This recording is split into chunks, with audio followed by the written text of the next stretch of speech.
It's early in the morning, and as usual, I'm up, and Lisa's still having a little bit of a lie in. Oh, well, I'm sure she deserves it anyway. All the windows are very steamy. It's been quite a cool night, although a really hot day was had yesterday. They've promised a nice hot day again today. This morning's very peaceful, with very little wind about, but we are promised a little bit of wind as the day gets going. So I best start getting the boat a bit shipshape and getting all this condensation off the windows. And that's probably one of the disadvantages of a motor sailor. There's lots of windows to clean when the condensation's up. Not exactly a hard task, and at least the windows get cleaned. Let's get the barometer reading. 10:26ish. Put that down in my log. Motor's off. Time, Conway to Mulvra. 2 pobs. That's 2 people on board.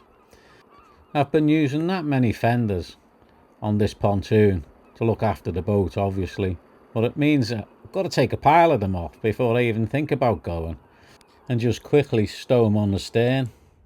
That blue rope's my last dock line to go, because we're hanging on it because the tide's ebbing, so I don't need anything on the stern, and the fact that we're ebbing just holds me in on the pontoon a little bit.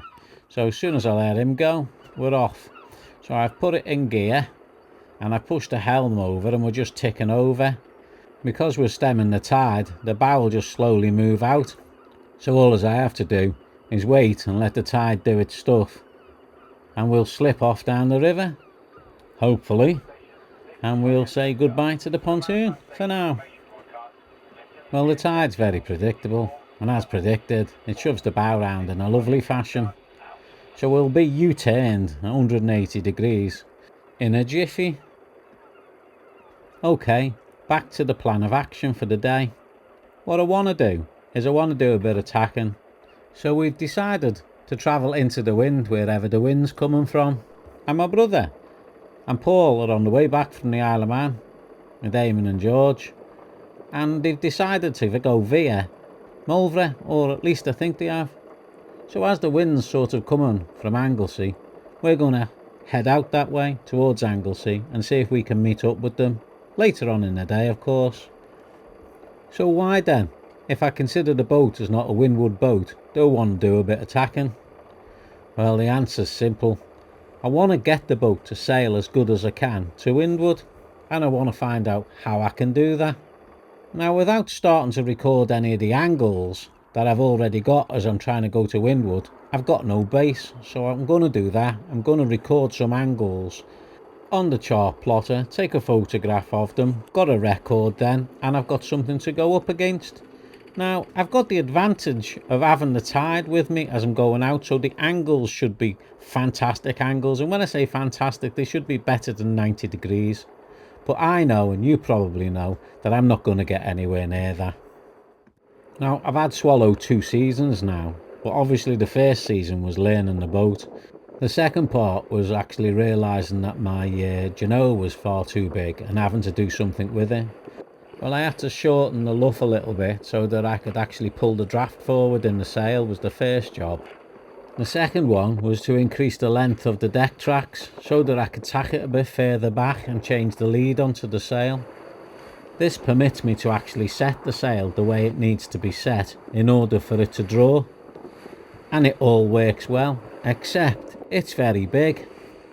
It's about 155-160%, and that makes it easy to overpower and quickly to reef, normally at around anywhere up to 10 to 12 knots if you're going into the wind and 20 if you're going away from it. Well, I plan on adding another sail or 2 to the wardrobe, and I want to know if it actually does any good adding another sail or 2 to the wardrobe. So that's the whole idea of the experiment. I've got a little bit of a chop because the water's going with me as I'm going out, but there's a little bit of a breeze coming against me coming in, which making a little bit of a bounce. The wind coming in is about, well, there you go, you got 16 knots, but that's apparent, don't forget. So we'll be past that in a couple of seconds and we'll turn our boat to starboard, and when we do, we'll be able to put a bit of sail up and start our tacking venture. Well, there you go, we got 15 knots apparent on the port bow. We're making 4 knots over the ground, and Barry the Bungee and Bernie the Bungee are both having a stare, and they're doing exceedingly well as usual. I've spent a little bit of time trying to balance the sails so that the helm's as neutral as possible, and I'm not picking unnecessarily on any particular item. I've reduced the genoa a little bit by putting a couple of rolls in, try and stop the backwinding on the mainsail, and try and make the helm as neutral as possible. This also helps me feel like what it's going to be like with a smaller genoa fitted, say a 135, and how it will balance the boat. Well, this hopefully will give me some idea of it, so I'm not just trying to go slow, I'm trying to work out what's best for the boat.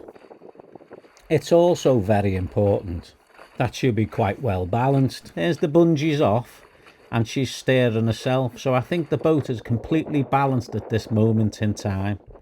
Look, standby, that means there's no auto helm on either, so that's it, just the helm, light on its own, steering itself, totally balanced. So everything's balancing up with a smaller sail much better than it does ordinarily with the full genoa up. That's obviously only balanced in the conditions the way they are at this moment in time, and should the air get lighter, a smaller genoa cannot be let out. And because I'm reefed, it won't be as efficient as it would normally be either. But this is the way I want to try the boat. I want to see how comfortable it feels like this, how nice it is to handle, the differences against having the bigger sail. As we're getting towards Puffin Island, there's a little bit of a lump in the water, which doesn't help you test things, but I've still got it balanced well and I'm quite happy the way it's sitting there. Oh, and Lisa's just got out of bed because we're at Puffin Island as well. I don't think she's quite woke up yet. Well, the hull seems quite happy to work to windward and punch its way along, but I don't actually know how good to windward it is. I'm just feeling that it's sailing at this particular point in time, and I know it could do better. Well, I want to play with it a little bit and make a bit of a record, so I'm going to try all the different things I can as I'm going along.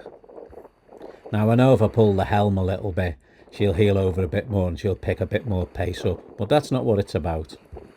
Each time I tack, I'm just looking at small adjustments and seeing what they do, and maybe letting a tanky bit of sail out or a little bit of sail in, and I don't suppose it helps much towing a dinghy along.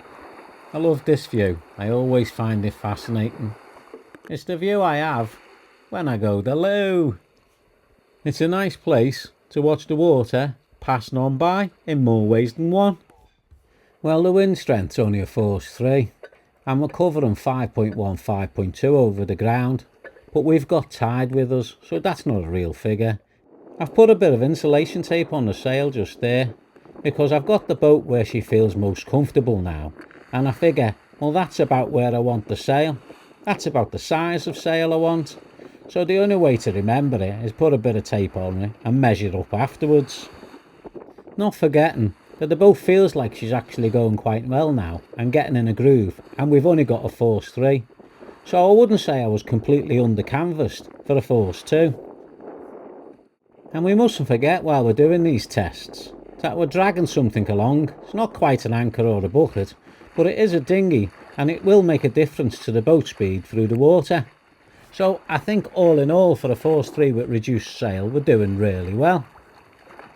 So as this tacking exercise goes, in what I'd call fairly light airs, we're still making near 5 knots over the ground, and I reckon that's more like 4 through the water. But we're down to 10 knots of apparent wind, 11 knots of apparent wind, which is only about 6 or 7 knots of actual wind. And my track over the ground's actually starting to look quite crazy. And just when I think that I'm doing really well for the conditions, I see another boat who actually looks like he's flying. Well, I'm not going to let that put me off. It's still my exercise. And I'm going to keep with my sail plan, not get involved in any daft racing trying to catch somebody else up, and just get on with it. These seem to be a very comfortable set of sails, for a force 3 that is. And I'd hope that if it stayed around a 4 or a 5, the pressure wouldn't get that much different on the helm, although it would want to round up a little bit. That smell's breaking my concentration. Well, let's have a little look at the pros and cons for this test at the moment. Conditions of force 3, so I'd say that's pretty ideal, so that's a plus. Now towing a dinghy is definitely a minus because that's a little bit of drag, so that's against. And with me using the foresail, failed a little bit, a couple of rolls in it, well that definitely removes some of the efficiency of the sail, so that's a negative against. Well, the tide is with us and that's a massive contributing factor. So I think we've got as much against us as we have with us, so I think at the end of the day it all works out fairly neutral. Well, as soon as we get into Mulva, I'll pick a nice spot and I'll get the anchor down, and then we'll have a look at what we've got for a track. Well, anchor down successfully, snubber on successfully, nice and comfortable. Let's see what the track looks like. One hell of a zigzag, but as you look at it, the first tack was better than 90 degrees, the second tack was about 90 degrees, the third tack was about 90 degrees, and then it just seemed to go worse from there on in. Thinking back on the day, we've had the best of the tide really before Puffin Island, so we'd have moved the quickest with the tide then, so that's probably why our tack and angles were better then. Now we still had tide with us after Puffin Island, but not as much, so that's why our tacking angles probably went worse.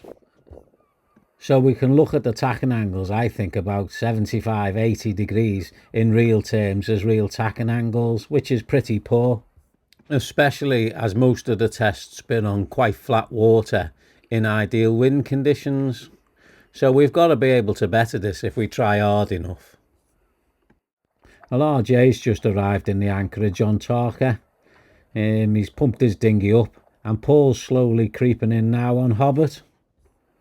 The beach looks very, very busy. Lots of people playing in the water there.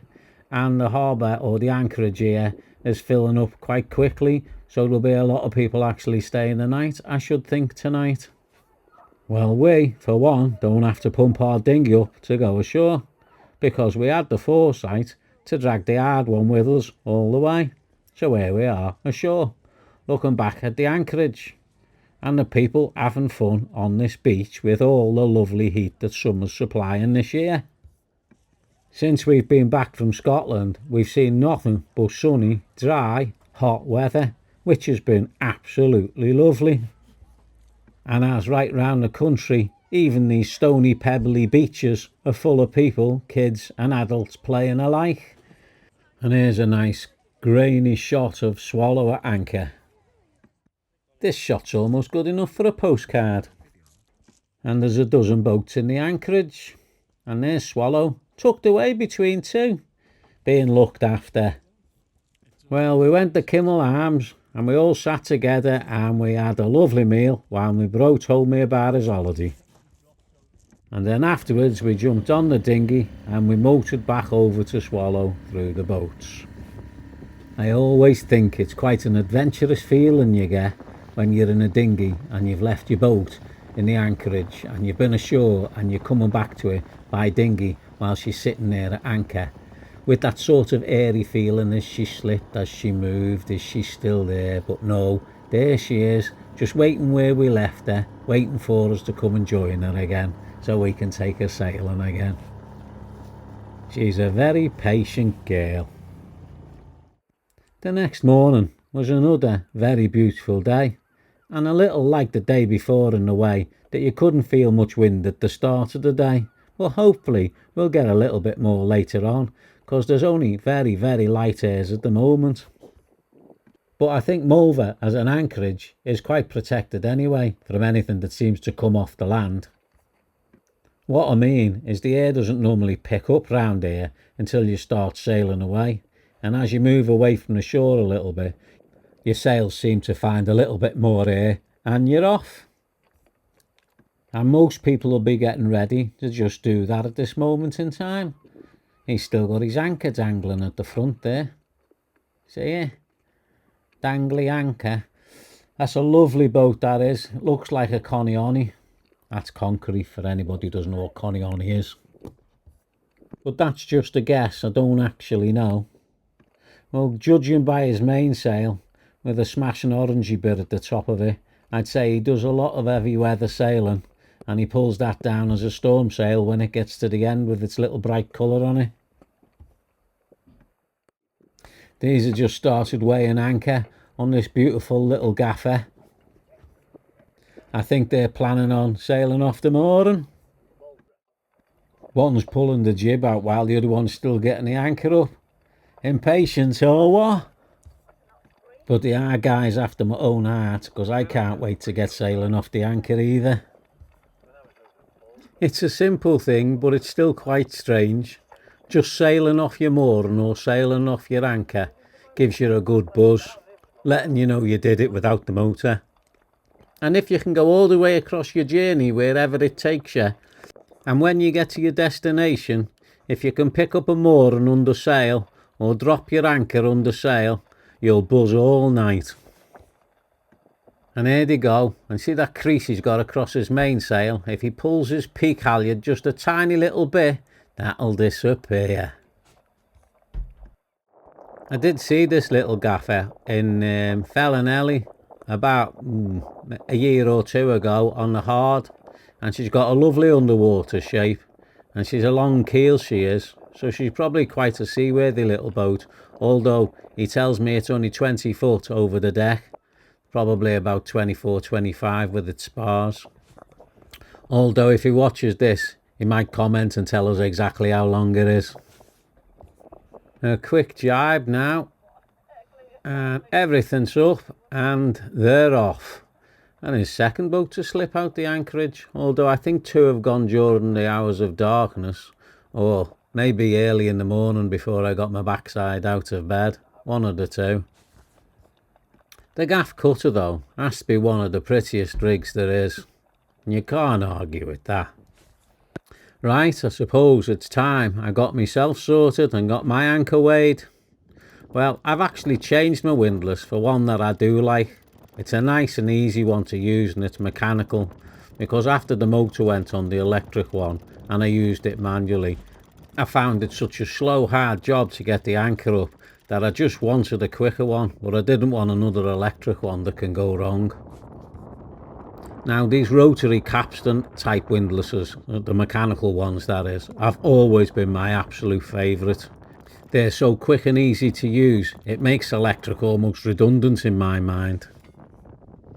Although I could still do with a bigger anchor locker to catch all my chain, because it's just mounted up at the last finish there on the end, but I'll shove it in quite easy and get off.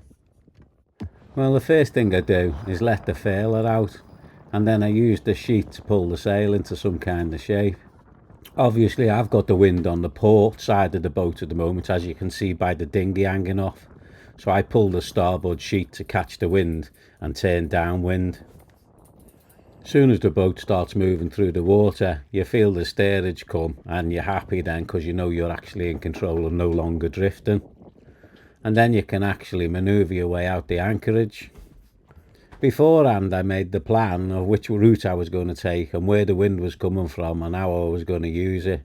It didn't just happen, you have to think about it a little bit. The wind's more or less what it was yesterday, similar in strength and similar in direction, so it's going to be on our quarter or running along the way back, so I've left the mainsail in at the moment. And I'm just creeping out the anchorage under Genoa, which is easy. Unlike the little gaff cutter who went out earlier on, they went out with everything flying, put me to shame. Well, I can see Hobbit circling around Tarka, so he's after obviously something from him for the trip, and it's probably something like a cob to put his bacon on or something like that. An essential element for a good breakfast, I'm sure. Well, here he comes 10 minutes later, starting to sail off behind me, and as you can see by how close the dinghy is to me, I was zoomed in a little to get him that way. It's a little bit further back in reality. Well, Tarka's departed and he's way out at sea there, so he obviously thinks there's more wind out there than there is in here. But I'm running and I'm poled out. I'm still too lazy to put the mainsail up. Swallow always seems really happy when you're going dead downwind. She carries a comfortable fast motion at this point of sail. Speed over the ground, we've probably got near a knot of tide with us as well. and we've probably got similar winds to yesterday. So everything's the same, we're just the other way round, not tacking, just slipping along, and she does it exceedingly well. Maybe it's because she runs and reaches so well that she doesn't like going to windward. No, and that not one boat can do everything exceedingly well. Or this could be just Swallow's way of telling me that she wants to take me to the trade winds, because that's what she's designed for, going downhill. She seems quite happy at the moment anyway, so I'm going to leave it like this with just me poled out, you know, and see how long it takes for Paul or Jay to catch me. Well, if RJ gets any more wind out there with both sails up, it shouldn't be too long. But Paul only looks like he's following the same route as I am and only got his foresail out, so he shouldn't be able to catch me up really. Theoretically, that is. So I think I'll just sit right back and let the boat get on with the work and just enjoy the scenery while we sail down the coast back towards Puffin.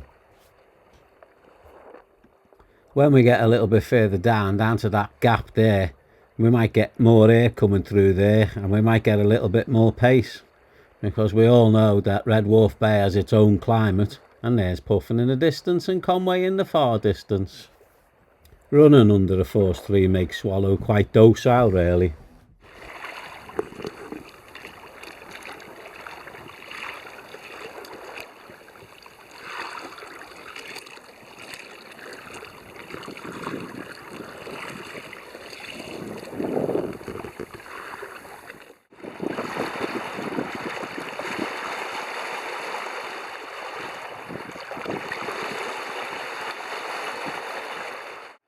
When I look at the motion on camera, it looks like she rocks just a little bit, a nice gentle rock from one side to the other. But when you're actually on the boat, in all fairness, you can't feel this at all. I do hear some people saying when they're downwinding that the boat rolls excessively. Though Swallow can roll a little, I never felt it to be excessive. She seems to have a pattern that goes with the wave. She falls to port, she rocks a little to starboard, she falls to port, she rocks a little to starboard, but it's comfortable enough for you to be able to put your cup down and let the boat get on with it. So I suppose running, it's a sort of slippy wave thing that you're not crashing through it and you're rolling over each wave. So it depends on the size of the wave really, and how much dampen action your sails are giving you to how much the boat will roll. That's that sweet little gaffer over there. The one from the anchorage we seen earlier. He's having a little sail round. They must have a lot of time to go playing today, because they appear to be going back now where we come from earlier. Maybe they left something there. As we close towards Puffin, the waters, though they still look calm, they get all kinds of strange undercurrents, some wanting to take you to the Sound and some wanting to take you round the island towards Conway or the Great Orme, and as the currents separate you get strange feelings on the water. So I think it's definitely one of those areas that you keep a good eye on the heading, because there's a lot of rocks if you don't. As I'm getting to the east end of Puffin, I feel like you're broken free from any draw of the current which was trying to take you towards the Menai Straits through the Puffin Sound. We've still got the same force 3 that we've had all the way, but you get a bit of a lump here because like you get these rebounds of tide and rebounds of current, and there's always a bit of a fuss in the water even when it's quite a calm day. And yet as soon as you clear the island itself, the water falls quite calm again quite quickly and changes its sea state all over again. And the fuss seems to be on this side of the island when it's ebbing. But it doesn't take long to get back home. And Conway Mountains are just in front of us now. So we've had a beautiful sail there on our tacking adventure. And we've had a lovely run back which has been totally relaxing. The wind has picked up a little bit more now though. We've probably got the best of a force 4 and we've got a tiny little bit of wave action with us. And a couple of minutes ago the dinghy rode a wave and slipped into the ladder on the back. So I've lengthened the line and it's still trying to sail past its line. It gets up on top of a wave and then sort of screams down the next one towards me. So I'm trying to get it so that it's at the correct length to sit back, but I haven't worked it out exactly yet. It needs to be slipping when swallows slipping. I know I'm a lucky lad having these mountains to come back to and this beautiful estuary to come back to and call home. Right, what yesterday was all about. We all know that the boats all point the same. They all point into the wind regardless. But do they go the same? No, they don't. We were working out what Swallow actually did. Now she's better in this sort of wind that we're in at the moment. On a beam there, the wind comes on the beam and she screams along. She doesn't make much leeway. She's still only got one sail up and she'll sail completely different. I think all boats reach extremely well and she reaches as good as any other boat, I think. Now we're going to windward now and we've only got the one sail up and the forecast is still similar. We're still around the force 3 mark at the moment. But she's comfortable going into the wind, just one sail. It's fully out, so that could be 2 sails and be a slightly reduced foresail size, and that's what I've been working on in my head. If I have a slightly reduced foresail, it'll be easier to handle, it'll be more efficient when the wind gets up a little bit, and it'll keep the boat more balanced. That might be a lot to think, a reason to change your sail, but to me it's not. If it makes the boat more pleasurable at the end of the day, that's what I'm heading for, because this is the right amount of sail in a force 3 to go to windward, and I haven't got the main up. Well, I'm not sure it'll be any better when we've got a smaller head sail. I'm just hoping that it will change the angle and that will make things a little bit better. It'll make it more efficient to windward, but I could be wrong. It could well be the keel just slipping along because she only draws a metre. Although the fact that she's a long keel I'd have thought might have given me a bit more grip, but I don't know. We will find out though. See, I was pointing to pass this buoy correctly, but I slipped the wrong side of it, and that's leeway. And that's what I want to try and change a little bit. I get a little bit of the leeway out of the way. Now I can't add anything to the depth of the keel, and I'd like a bit more grip like this chap's got when going into the wind.